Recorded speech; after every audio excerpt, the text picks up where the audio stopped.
सर्वप्रथम मैं यावत्य शाखास्थावंतो वृक्षा का महान उपदेश देने वाले इस ऐतिहासिक इलाहाबाद विश्वविद्यालय को नमन करता हूँ तथा यहाँ पर उपस्थित मेरे अग्रज, अनुज एवं हमरूम तमाम साथियों को मैं अपना प्रणाम निवेदित करता हूँ एवं दिशा छात्र संगठन के इस विशाल मंच को भी मैं आभार व्यक्त करता हूँ जो कि युवाओं के तराने के तहत युवाओं की अभिव्यक्ति की आज़ादी दे रहा है। साथियों, आज की जो मेरी कविता है वह है नौजवानों का जीवन आसान नहीं होता, क्योंकि स्वामी विवेकानंद जी की एक उक्ति है। स्वामी विवेकानंद जी कहा करते थे कि युवा यानी यू और वा दो शब्दों से मिलकर बना है और यदि पलट दिया जाए तो इसका अर्थ होता है वायु। युवा यानी वायु है, अगर यह सही दिशा में बहे तो प्राणवाहक होता है और यदि गलत दिशा में बहे तो यह जीवन नाशक भी होता है। इसलिए साथियों, युवाओं के उत्साह के लिए और ये हम लोग इलाहाबाद विश्वविद्यालय के सरजमी पर आए हुए हैं, तो कहीं न कहीं सब लोग छोटे छोटे गांव फेर से ट्रेन की यात्रा करके आए हुए हैं, तो उन्हीं यादों को उत्साह में समेटते हुए आप लोगों के समक्ष में अपनी कविता प्रस्तुत कर रहा हूँ। संघर्ष के किसी पथ पर हर राही को चलना पड़ता है। संघर्ष के किसी पथ पर हर राही को चलना पड़ता है। एक लक्ष्य को अपने दिल पे बसाना पड़ता है। एक लक्ष्य को अपने दिल पे बसाना पड़ता है। बाड़ों को चुन चुन करके भीतर कफ में सजाना पड़ता है। बाड़ों को चुन चुन करके भीतर कफ में सजाना पड़ता है। रण क्षेत्र में हुंकार भर के फिर आगे बढ़ जाना पड़ता है। मुश्किलों से दो दो हाथ करके सबको दिखलाना पड़ता है। मुश्किलों से दो दो हाथ करके सबको दिखलाना पड़ता है। मंजिल को पा लेने में किस्मत का कोई हाथ नहीं होता। यारो नौजवानों का जीवन आसान नहीं होता।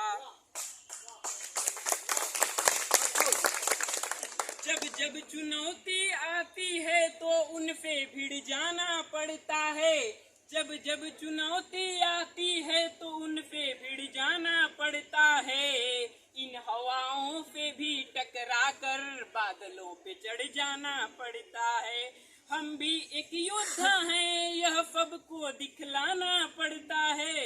हम भी एक योद्धा हैं, यह सबको दिखलाना पड़ता है। बिखरे हुए पत्तों को समेट कर भी एक आग जलाना पड़ता है। कुछ लोग तो रोकने के लिए भी कुछ इंतजाम करते हैं। ईर्ष्या से भरी बातों कहकर प्रतिघात करते हैं। कुछ लोग तो रोकने के लिए भी इंतजाम करते हैं। ईर्ष्या से भरी बातें कहकर प्रतिघात करते हैं, मगर इन बातों का तुम्हारे युद्ध में कोई काम नहीं होता। यारो नौजवानों का जीवन आसान नहीं होता।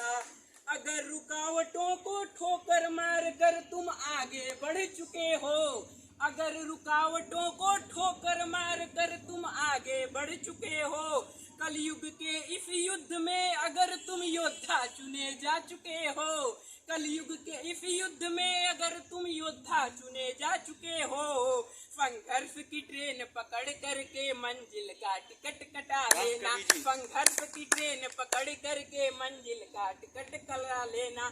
जो लक्ष्य को दिल से चाहे हो अब उसको दिल में बसा लेना। जो लक्ष्य को दिल से चाहे हो अब उसको दिल में बसा लेना। मंजिल को अपनी पलकों से निगाहों में तुम छिपा लेना। सफर में धूप की चिंता करना यूं राही का काम नहीं होता। सफर में धूप का चिंता करना यूं राही का काम नहीं होता। यारो नौजवानों का जीवन आसान नहीं होता। यारो नौजवानों का जीवन आसान नहीं होता। ये मेरे नौजवानों का जीवन आसान नहीं होता, इसकी अंतिम पंक्तियां हैं जो कि यहाँ पर मैं सुना हूँ और कभी कभी महसूस भी किया हूँ कि यहाँ पर दाल चावल चोखा प्रयागराज में बहुत ही फेमस है।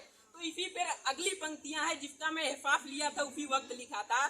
चलिए आज हम आपको अपना प्रयागराज घुमाते हैं, चलिए आज हम आपको अपना प्रयागराज घुमाते हैं, कुछ अनसुलझी बातों से आपका दिल बहलाते हैं, कुछ अनसुलझी बातों से आपका दिल बहलाते हैं, कैसे अनजान शख्स भी यहाँ अपना सा लगने लगता है, कैसे अनजान शख्स भी यहाँ अपना सा लगने लगता है, कैसे धूप का सफर भी छाँव छाँव सा लगने लगता है, कैसे धूप का सफर भी छाँव छाँव सा लगता है, दुनिया को कौन समझाए यहाँ आठवां अजूबा भी होता है, दुनिया को कौन समझाए यहाँ आठवां अजूबा भी होता है, यहाँ के कुकर में दाल चावल के साथ चोखा भी होता है, मगर युद्ध के बिना योद्धा का कोई पहचान नहीं होता, मगर युद्ध के बिना योद्धा का कोई पहचान नहीं होता, यारो नौजवानों का जीवन आसान नहीं होता।